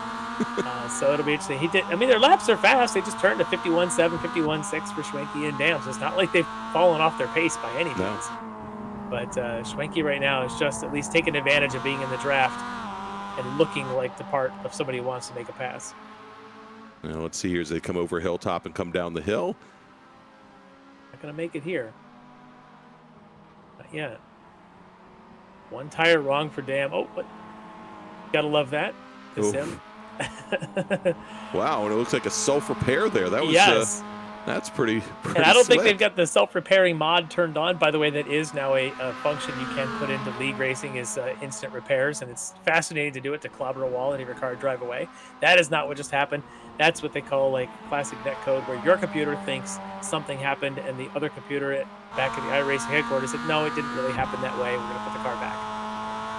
Kind of an interesting piece of data technology, the way the sim simulates. All well, right, and it should be a white flag. Yeah, I was just going to say, Larry, as our leaders are coming out of the final corner onto the front straight with just a touch and over do we have a minute. move? Yeah, and here we go. Here he goes, Swanky on the inside. This is going to be for the lead on the start of the last lap. Can he make it stick? Mike Dam on the outside, holding form. They're going to do it again, going down through 2 and 3. See if Swanky can do what we saw Rigru do earlier in the race. He's going to hold form behind him, take that easy line. This is probably your best chance here if you can get a run off this draft. They've got a lap car out in front of them. This is going to be an interesting final lap. Yeah, and that car ahead of him, Larry, it doesn't look, and that's the number 79 machine of Parsino. I don't think he knows where to go. You saw him moving left and moving right as our leaders were coming up here, as we are on the last lap here at Oulton Park.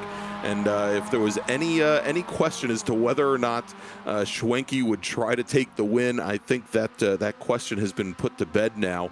As he's got about a half of a lap remaining here. Ooh, as we see a little piece of debris fly up in the air there as they come down the hill, and Parsino pulls all the way over driver's right. There, the 16 of Schwenke, not quite close enough yet, coming into the second chicane, coming into Hillstops and into Knickerbrook. And as they come around, you can see here, running a little bit wide is Schwenke, but now as they make the run underneath the bridge. By the way, while all this is going on, Brennan Horan just passed Dean Dibdahl as well, as I just saw that lead change. So we have to catch back to that one in a minute, but excitement in both classes on the last lap. All right, and here we go as they come out of Druids. Now only one more corner as now Schwenke running out of time. You see he pokes the nose in, coming into Lodge, and is he going to have a good enough run as they come on and up over the hill here onto the front straight? No, taking the win here is going to be Mike Dam. Let's get back to Horn and Dibdahl. Let's see it. As they should be side by side right now. There they are. And here we go, and they are side by Druids, side, Larry. As they enter essentially the last straightaway, and Dibdahl's got to run. He's going to be poking to the outside. Horn's going to give him that outside. Hopefully stay to the inside as they go up to Lodge. Side by side, mirror to mirror. And you try and drive Dibdahl out as wide as possible, but make them fight for the grip as they come now out of the final corner, side by side still. Dibdahl with a shorter run there as the track turns to the left. And as they come now down to the stripe, who is it going to be? Dibdahl. Dean Dibdahl taking the win in the open category. Brennan Horan finishing 27 thousandths of a second back. And, Dibdahl was able to hold that car pretty darn tight coming through the final corner through Lodge, and as the track kinks a little bit to the left, Larry, coming onto the front straight, he had the shorter distance heading up to the finish, and there you go. 27 thousandths of a second separating them at the line. I can't wait to talk to Dean. Dean, I hope you come and talk to us. I want to hear about all this. What a night he had.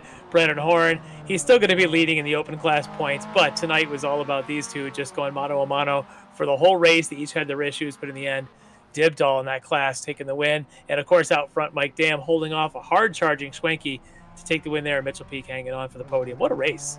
Yeah, absolutely amazing, Larry. Tell you what, let's go take a final break tonight, and when we come back, we'll interview some of those podium finishers, including Dean Dibdahl. You have been watching the Extreme Motorsports Ricmotech Classic Sprint Series from Oulton Park, and we'll be back in just a moment.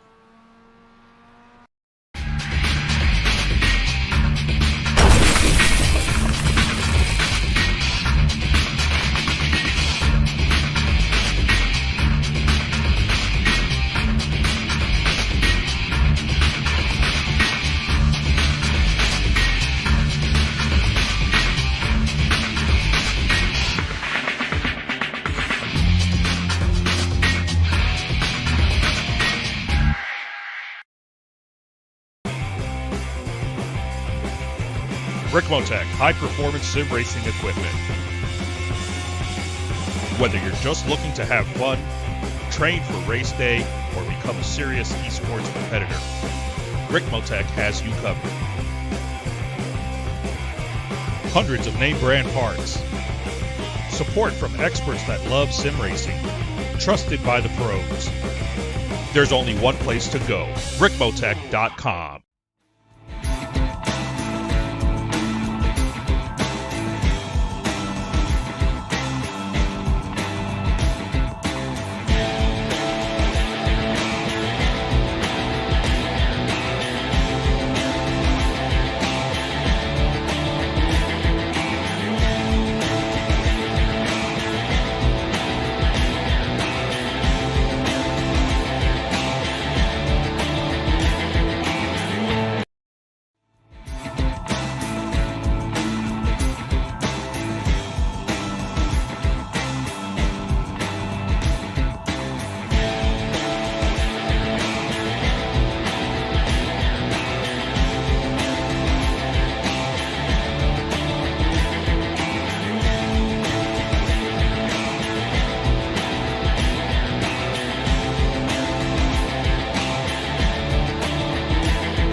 Ricmotech high-performance sim racing equipment. There's only one place to go, Ricmotech.com. And we're back here at Oulton Park. You've just watched a great 60-minute run to the checkered flag here in the Extreme Motorsports Ricmotech Classic Sprint Series presented by Performa Texas Elite Graphics. I'm Greg Ginsburg along with Larry McLeod. Let's quickly, Larry, run down the finishing order here, and then I can see that we've got some folks sitting in the green room. We'll bring them in for their interviews here in just a moment. Taking the overall win tonight, margin of victory, a quarter of a second over Travis Schwenke. Mike Dam in the Orion Racing number 93 machine. Mitchell Peak managed to hold on, a lot of damage in the front of that car, but he does take home the third spot. He finishes up on the podium in the pro category with Jeff Jacobs and Chris Thorman finishing 4th and 5th. In the open category, and you saw there that margin of victory, only 0.2, actually 27 thousandths of a second. Dean Dibdahl pulling it out on the very last corner, actually on the straightaway, coming to the checkered flag over Brennan Horan. And then Greg Brockway in his eSport Racer machine, he will finish in 3rd. Edgar Sancinelli and Nick Parsono round out the top 5 in the open category. And so it looks like we do have Mitchell Peak standing by. Larry, let's bring him on in. All right, we are joined here with Mitchell Peak. And Mitchell, for about 3/4 of that race, it looks like you were in the catbird seat, ready to pounce. And then you had the incident going into that second chicane. Walk me through a little bit of that. Oh man, I'm pretty bummed about that one. I thought I had really good speed all night, and I was just kind of waiting for the move. Saw Mike come out of the pits on cold tires, and I was like, okay, now's the chance. In the next 1 or 2 laps, I had to go for it. And you know what it was? It was just a momentary lapse of concentration. I saw the 100 board on the left, but there's 3 of them on the way up there, and that was the one I needed to start braking at. So that was like some emergency braking, and I'm lucky I just didn't hit Mike. Completely my fault. My car was obliterated at that point. I was losing 5 seconds a lap from damage, and just barely was able to squeeze out 3rd place. So it's a good thing they weren't going just a little bit faster, and we had 1 more lap in there, or I wouldn't have made it. Yeah, look, we were kind of watching Jeff Jacobs quickly closing in on you. I think a lap or 2 there. We know that the 2 guys in the open class were right on your tail there, cross and start finish. But yeah, you definitely look quick. A couple things. I think it looked like you might have been able to save fuel in the middle of the part of that race, and you might have been the only one of the top 3 to take tires. So were you in that position? Were you ready to with those fresher tires to maybe make a move toward the last part of the race? Yeah, I feel that the tires were definitely a big part of the pace at the end there. Travis and I, we started battling right when we got out of the pits, and I could tell just coming out of the hairpin there, turn 5, I just had a little bit more grip in there, so I didn't think he took tires. And then after the first chicane, we got pretty side by side. That was a crazy moment there. I got around him in turn 1, which is where the left side tires came into play. So, the strategy was there, and just, one small mistake and almost threw a podium away. So very, very happy to come away walking out on the podium. And, it just makes it a little bit more spicy for the championship battle going into the last round. It does. A quick update. You're up 3 points on Mike Dam. So just giving you that, that's something to think about for the next couple of weeks, getting ready for that last race. Anyone's ball game at that point. It is. So, all right, Mitchell, thanks for joining us. And, tough luck to the end, but congrats on the podium. And we will see you in a couple of weeks at the last round. Yeah, thanks very much. All right, there you go. That was Mitchell Peak, driver the number 56 Esport Racer Machine, coming in tonight, our champion, or probably our points leader in the pro class. We'll have to see if that stands up after this evening. Now, let's bring in Travis Schwenke, finishing second tonight in the pro class. All right, we'll talk to Travis first. All right, we've got Travis Schwenke in here. And Travis, what a battle. You were right in the middle of that sandwich for about 3/4 of that race. You entered the pits with Mitchell, come out of the pits with Mitchell. Walk me through that, the two of you battling there as you're waiting to see where Mike Dam comes back out. Yeah, I was just trying to just be smooth, and then I made a mistake. I had a decent gap, and that mistake I made going into one chicane was just enough to get him right back there then. And then he was pushing, and I really didn't expect, he's really good in that final corner coming on the front stretch, and had a good run. I was like, okay, I'll let him go, and then just try to worry him a little bit. Maybe he'll make a mistake. And, it was, I don't know, 5 laps later when Mike came out, and then he made that mistake going down to the chicane. So, too bad. I mean, Mitchell was running really good and really quick here. And, I was just hoping for the best for me. Right? Those chicanes, those tires don't move very well when you hit them. So we've been talking about those things are giant, like marble statues at that point. Then, so we were sitting here speculating as the clock was winding down, saying, I don't know, does Travis make a move on teammate? Does this teammate battle happen? And we see white flag, and all of a sudden you are alongside him going into one. Was that an aggressive move? Was that planned? What was your strategy there? No, we pretty much we have no real orders in terms of who finishes where. It's all fun and have fun, but obviously we try not to hit each other. And I was behind him, and I had to save a little bit of gas. And I really started about 4 laps to go to try to figure out where maybe I could make a move. And I had a chance maybe with 3 laps to go down the back stretch as you come through the 2 sweepers, and I probably should have taken that opportunity. I didn't. So then I was kind of forced to try the one into turn 1, and I caught a little bit of that inside curb, and it pushed me out, and I was a little opposite lock there to stay off his door. So yeah, well, no contact there, so that was good, and it looked like you stayed below the incident count for a drive-through, and at this place, that's not an easy task. But congrats on the podium, on the second place, and I can't wait to see you in the next round see how this thing sorts itself out. Great, thanks, guys. Have a good one. You too, Travis. Thanks. All right, there you go. That was Travis Schwenke, driver of the 16 Orion Racing Machine, finishing second tonight. So, Larry, next, and because we're time is short for him, we're going to bring in Dean Dibdahl, who took the win tonight in the open class. And looking at the comments on YouTube, his father is saying it's past his bedtime. So we need to drag him on in. Dean Dibdahl, winner tonight in the open category, driver of the number 19 Dibdahl Racing Machine. All right, Dean, welcome to the booth here for finishing in the win there. What a race that you had there in the open class. Walk me through some of that action, and definitely through that last lap that you had with Brennan. I'm still a little speechless. Still got adrenaline going through my veins right now. Brennan, I'm sure, yeah. Jeff, and Randall all had me on my toes through the whole race, and that last lap with Brennan catching me, it was just really stressful, and I just had to be calm and just be very collected throughout the race. Watching your car versus some of the other cars around you, certainly when Randall went on by and he was in the mix there, or Brennan's car, your car looks extra loose. And I was looking at it looks like go-kart racing where you kind of chuck it in and kind of slide it past the apex. Is that your setup, or is that just your driving style with this kind of car? It's usually my driving style. It just carries over from my background in kart racing, and I think it just applies really well to the car and the setup that I have. Yeah, and it worked out well for you tonight. You had tremendous pace. And, when Brennan, in the middle part of that race, he had that incident. I think he missed the braking point there going into the second chicane, and he took the penalty, had to kind of be a couple seconds back. But were you watching your relative to see, is he coming? And suddenly he's on you.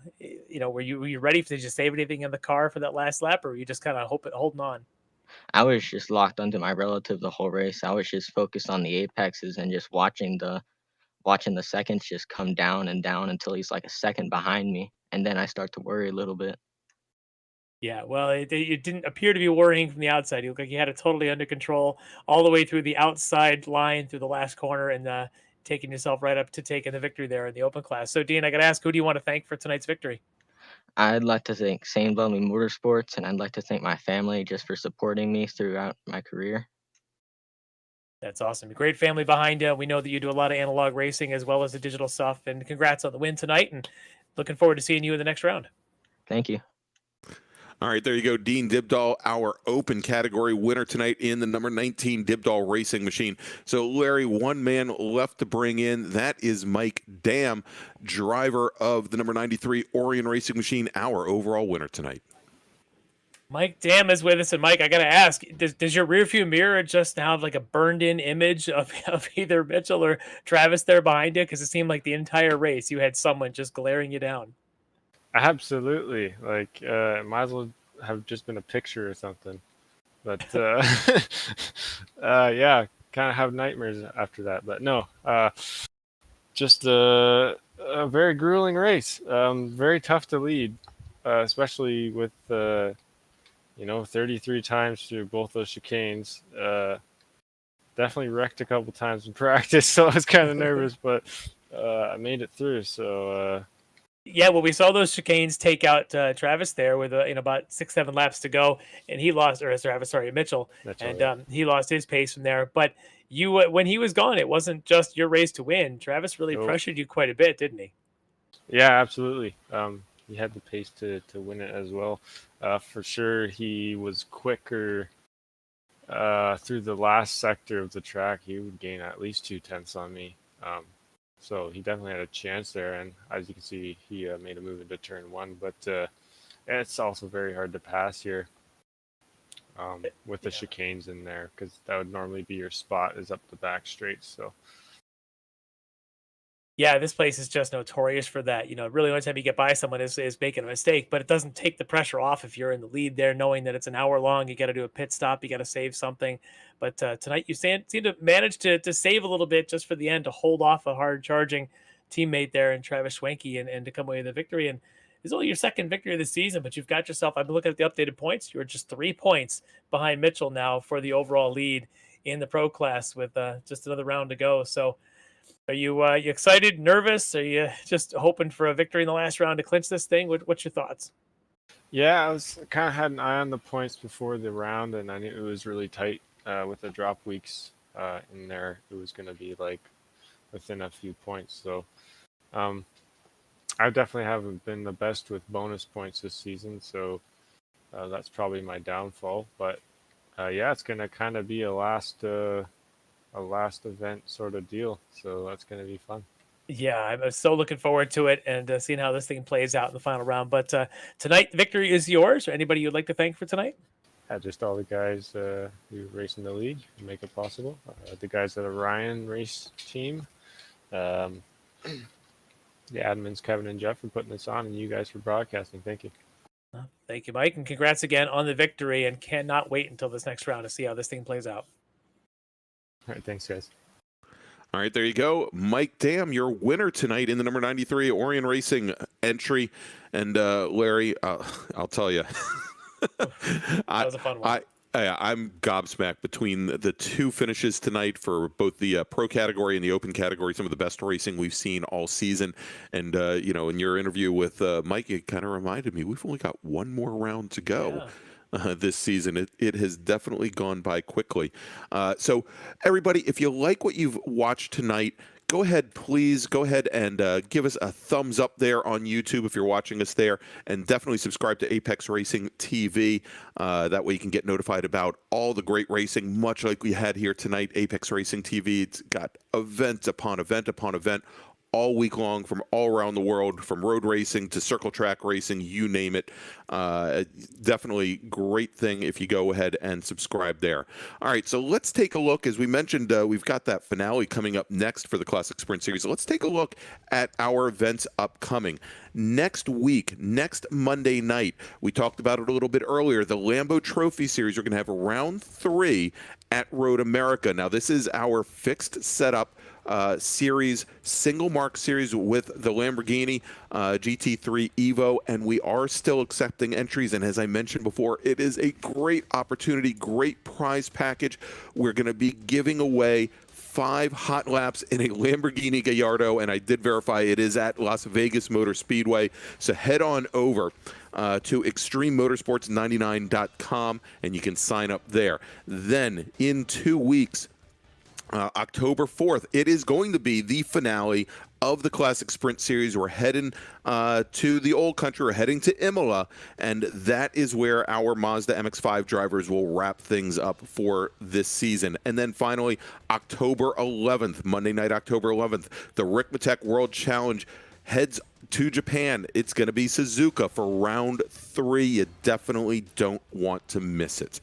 All right, so for Larry McLeod, for our great folks back in the booth, Dennis Branch, Jonathan Grabowski, want to thank them as always for all of their assistance and support tonight. I'm Greg Ginsburg. We'll see you next week.